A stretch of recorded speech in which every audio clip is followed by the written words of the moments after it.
Hi there, and welcome to the apocalypse. First things first, what are apocalypses? Literally, an apocalypse is a revelation. It's the tearing open or the opening or the lifting of the veil that was hiding something from your sight or from your perception, from your consciousness. These veils can be from the outside, can be external veils. So something is hiding the scene from your perception, and once it's lifted, once it's destroyed or removed, you have access to these informations that prior to this time were unperceivable. The second type of veil is an inside veil. So you can think of the NLP analogy of the stratas of filters of interpretation, filters of perception, filters of narratives of the world, cultural filters, and so on. And you can really picture them as membranes or veils that allow some information, some aspects of the spectrum of light to go in, while twisting other aspects, like changing the shapes, changing the way they are perceived, and blocking others or reflecting others. So when you have an inner apocalypse, an inner revelation, it can be something as simple as your eyelids lifting upon a new morning every day, and it can be enlightenment. Darkness of like awareness, consciousness was not reaching into some aspects of you, of yourself, of your life. You remove what was blocking this revelation, this coming into awareness, and now you have access to a whole new world of perception, whole new world of interpretation of things. We are living in apocalyptic times. They are not the first we have known, since apocalypse, in the meaning, the relative meaning I'm using now, the literal meaning, is not, strictly speaking, the end of the world. It is not necessarily the nuclear apocalypse that will, on contrary to the unveiling, will shroud the entire globe of Earth with a veil of dust thick enough to reflect and prevent the entering of the rays of the sun, hence depriving plants and all the primary producers of the means of doing the photosynthesis, and from there destroying the entire pyramid of trophic relationships, the entire network of food. So we are not, strictly speaking, right now in an apocalypse, except if you live in Tehran, in Gaza, where the veil that removes your consciousness from dissolving into the great cosmos is lifted day in, day out by missiles and drones. But for now, in the relatively safe haven of the Western world, it may still seem as though we're going through life as usual, business as usual. Although the only inkling of what's really happening to our world is the rising price of energy. And this is felt as mild deprivation, which eventually will break down the very structure of economies. But compared to what we allowed in Gaza and in Tehran, it's not much really for now. Unfortunately, it will not stop, and it will not stay at this level. But you or me or anyone else, wants it or not, the world we've been living in for the last 75 years has come to an end. It was breaking down, or it has been collapsing for the very long time, and it has actually been destroyed and unveiled, like it has left parts of its skin molten again and again. The last one was maybe Ukraine war, prior the COVID crisis, and then you have all the springs of the 2010, this decade, where all the corruption and the short-sightedness and the inner locks of the system we live in were becoming increasingly obvious to more and more people who were trying to change things. Unfortunately, we couldn't, because we faced massive backlash. And if you go back prior to that, what happened in the decade past 2010 was caused by this economic apocalypse, unveiling the workings of the neoliberal economies with the subprime crisis. And if you go back in time, you get to 9/11, the Patriot Act, and the closing up of a world under the clutches of the American empire, fighting for hegemony against the big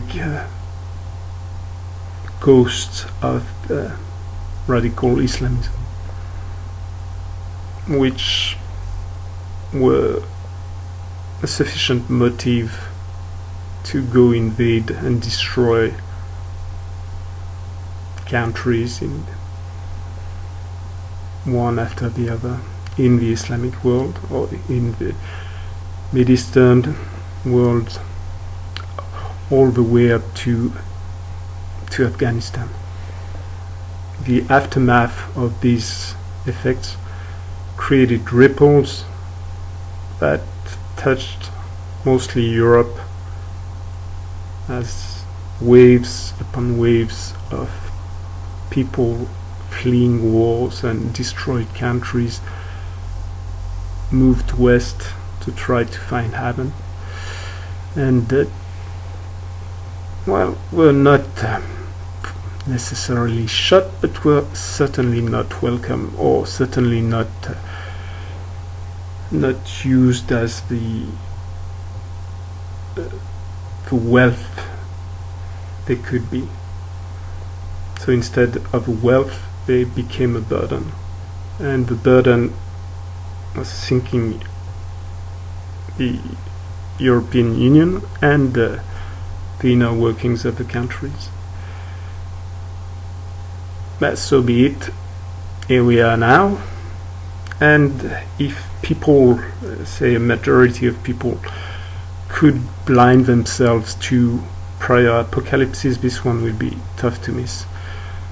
Even if things were halting now, even if it didn't escalate even more, at the time of this recording, we reached the attack of nuclear facilities by first Israel and then in retaliation by Iran. Whether these strikes actually hit something, the extent of the damage, all this is shredded, is obfuscated by the veils of what we call the fog of war. But it matters not. Whether people can actually destroy a nuclear facility or not doesn't change the fact that they had the intention. And in the actual on Israel's side, we know that they actually did manage to cause damage there. So it means they're ready to create whatever scale of nuclear event, depending on the nature and the type of facility, the type of reactors. You could get to different types, smaller, bigger, of Chernobyl or Fukushima.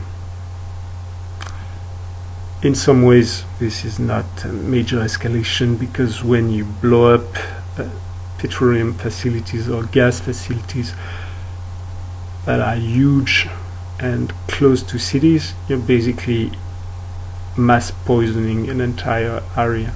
So what was done to Tehran was most likely the worst war crime that's been done in the last 75 years or more. But still,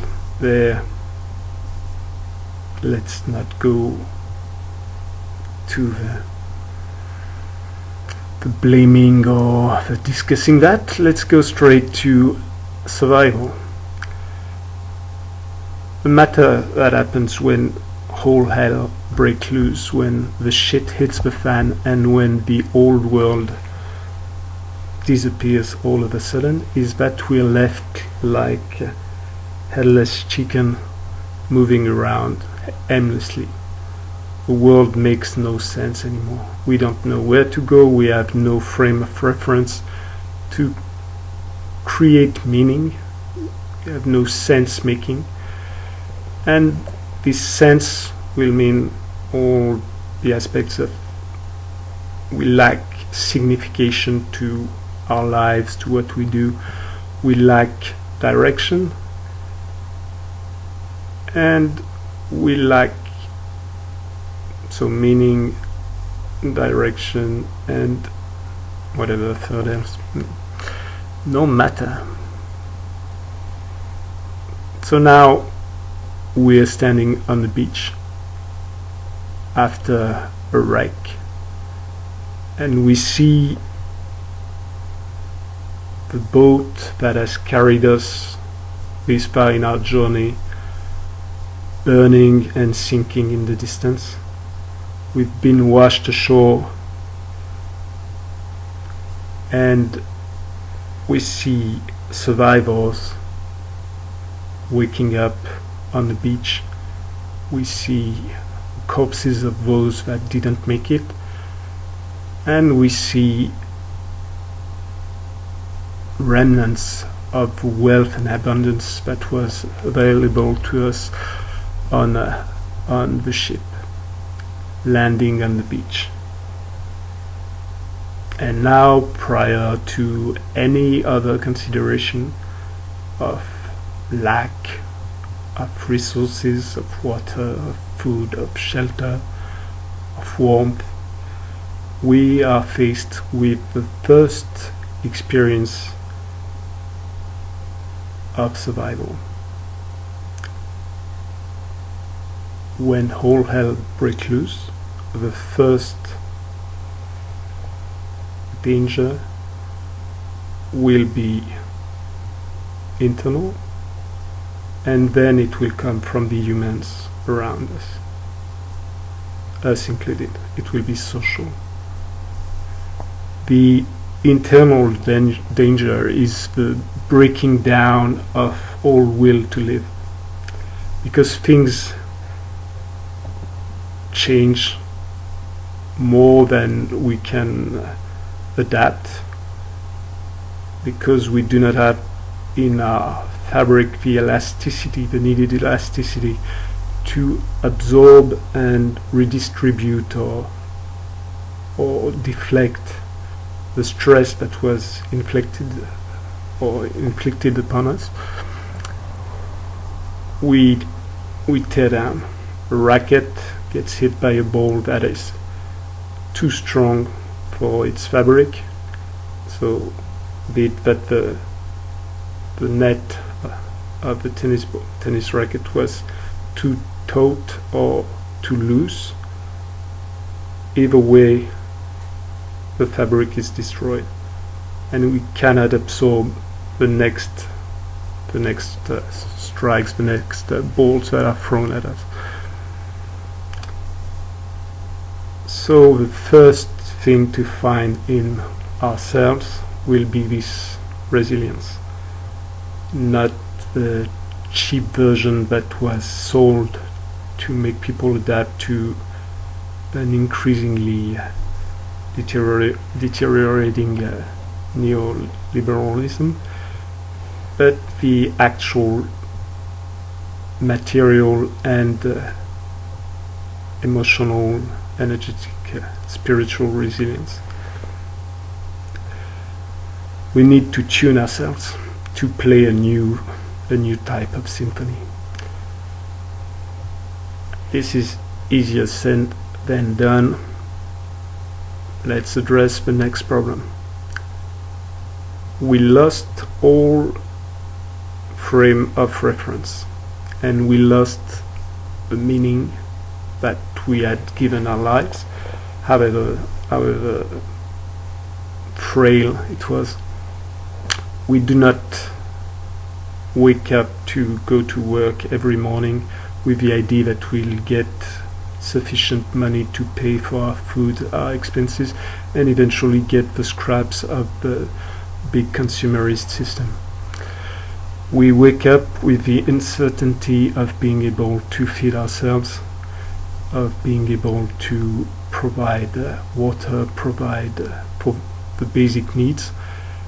We wake up with the complete uncertainty as to what will happen collectively, and the will or the willpower that was carrying us through the sheer momentum of normality is breaking down. So, second thing, you need to find a reason to live. This reason to live may be something external. You may try to live on because you have children, because you have loved ones. But in some ways you will still need to find a deeper narrative to weave your story in. So what could be the meanings of these unveilings, the meanings of these massive changes? Okay, let's go for external meanings. Now we wanted to know what giving back the world to the big paternalist figures of olden times would do. Here we go. We wanted to know what power felt like when it was exerted in full force without the niceties of the so-called rule of law. And now we see it. We wanted to know what the demon of power, of trauma, that lives inside of us, of each of us, can create, if it has full power to exert itself on the world. And Donald Trump has shown us what we are actually, all of us, doing in our society, what we've been doing for the longest time now. The bombing of Gaza, of bombing of Tehran, is no different from us spraying our fields, mowing our lawns, just disinfecting the world, trying to get rid of all the creepy crawlies that we consider should not exist in our property, in all these vast expanses of matter and land that we claim as our own. And so one morning we wake up, we go to work, or we have a day off, and we destroy the entire living community that was existing somewhere. We destroy it because it felt unruly, it didn't feel clean, or didn't feel proper in the eyes of our neighbors or kins. It felt like a loss of control, it felt like a loss of value. And so we destroy, we chop down the woods, we cut through trees, through grass, through brambles, and we destroy all the insect life, all birds' nest. When we are doing this, we are completely self-righteous. We know we're in the good. We are the good guys. We're keeping law and order for those who matter, for our own. We're making our children safe by destroying all beings that could eventually bite them, that could suck their blood, that could poison them. We're destroying the trees we could have climbed and could have hence fallen from. In our narrative, we're removing all dangers, and we are efficiently. We're removing all the things that create a modicum of opposition, that could create the need for the exertion of one's will, one's sense of being alive. And as a replacement, we fed them dream worlds or hell worlds. They can dream as many lives of adventure as they want on their phones. They can dream all this crazy wild sex they want and won't experience, because they will never create the ability to interact in a creative and felt manner with other beings, by being exposed only to the constant support of AI program to please them. So now what we're facing with the war in Iran is who we actually are and what we're actually doing. Donald Trump has been, for the longest time, the best picture of what our society really is and of what we really do. When you get back to the story of the story described by his niece, Mary Trump, of a family history, it's quite interesting to see that Donald Trump was not really badly mistreated, like physically, as a child. He was just not provided any love, any consideration. He's just a traumatized child whose mother had to go to the hospital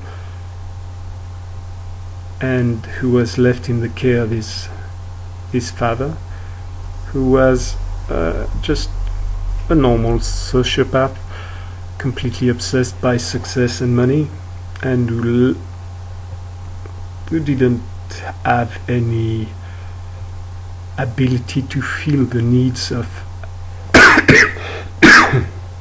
sorry of actual living beings, of actual children.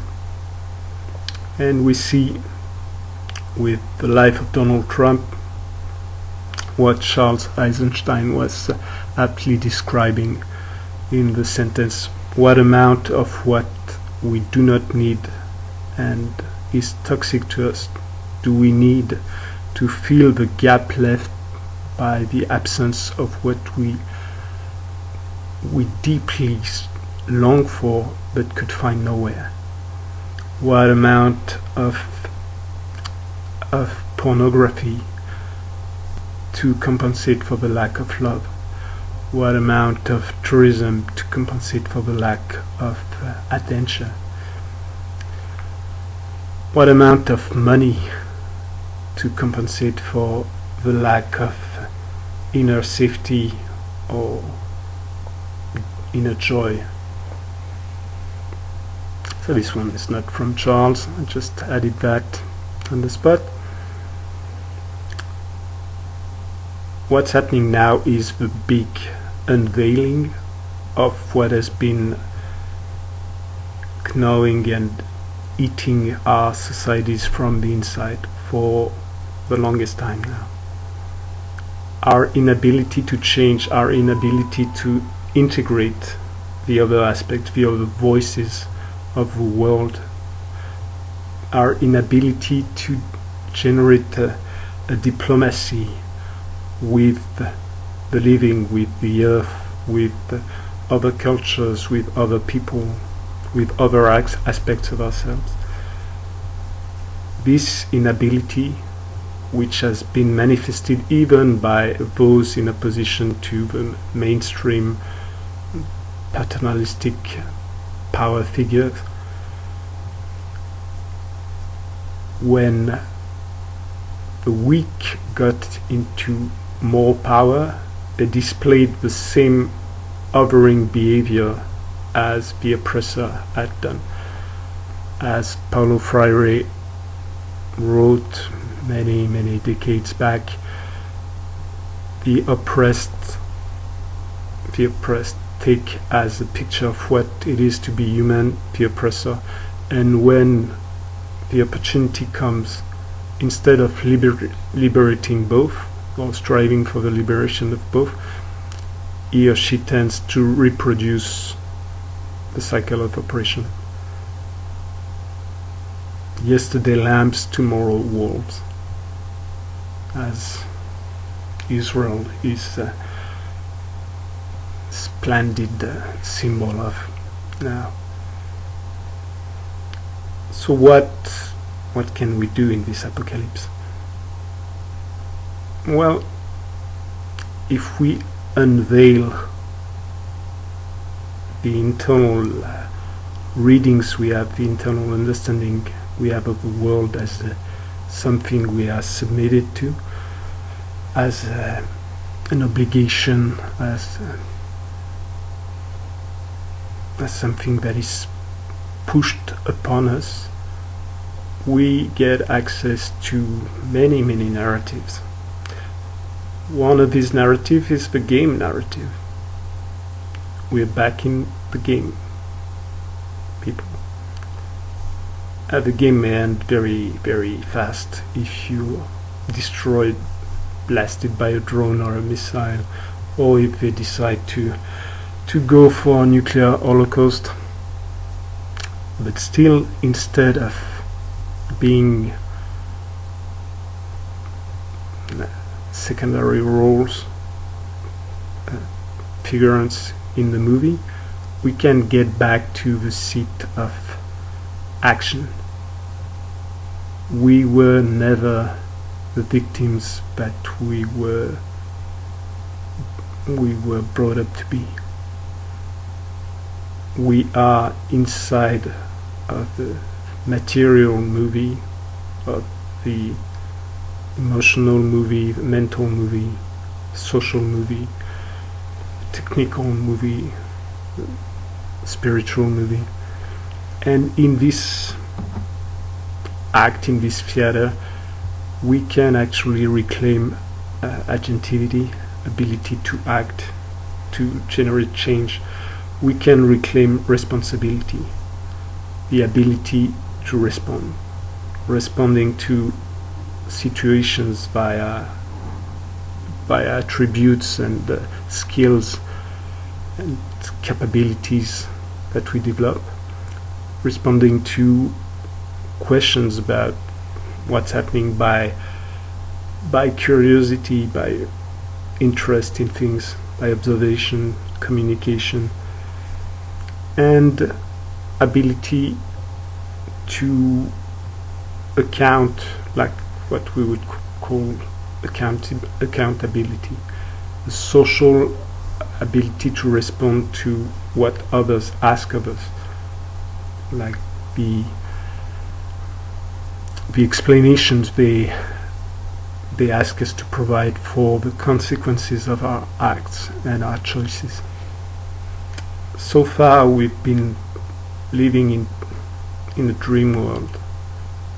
All the wealth we're playing with, like these computers, all these things, we have absolutely no idea of where they come from, how they're made, what sufferings, or maybe joys they create into the people and beings that are used to generate them,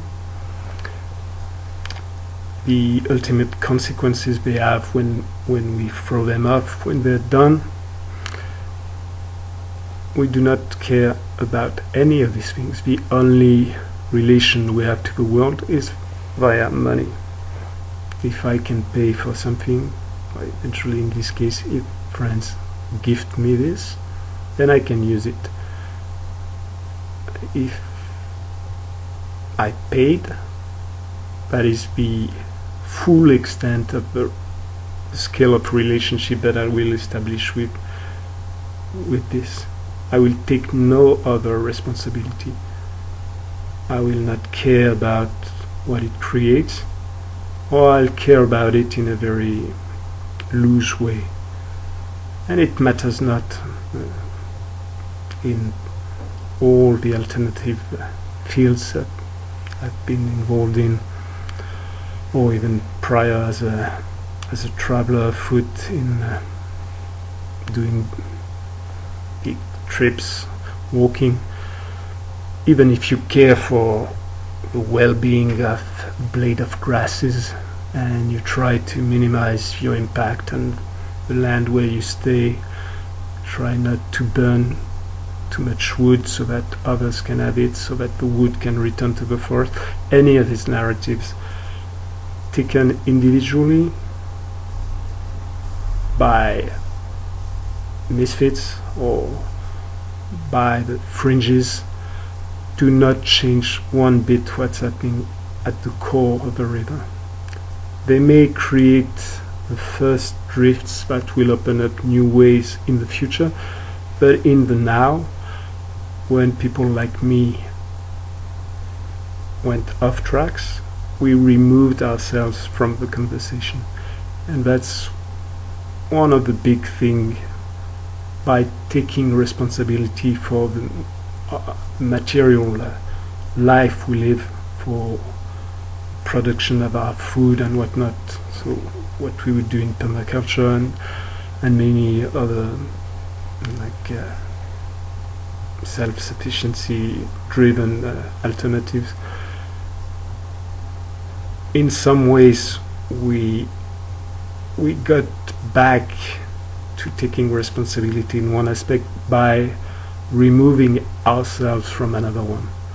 So we left all the field of politics, all the field of corruption, whatnot, as unsavory things that should not be addressed because they would contaminate us. But now they lead us back. Anything we remove our consciousness from becomes a dead angle, and from there we end up being eventually attacked. So this is another unveiling. It's not sufficient to create the world you want. The famous quote, just create be the things you want to see in the world, be the change you want to see happen. So this is very, very important, but it's a very strong aspect of this responsibility. But unfortunately, this is not sufficient either. If you do not actively fight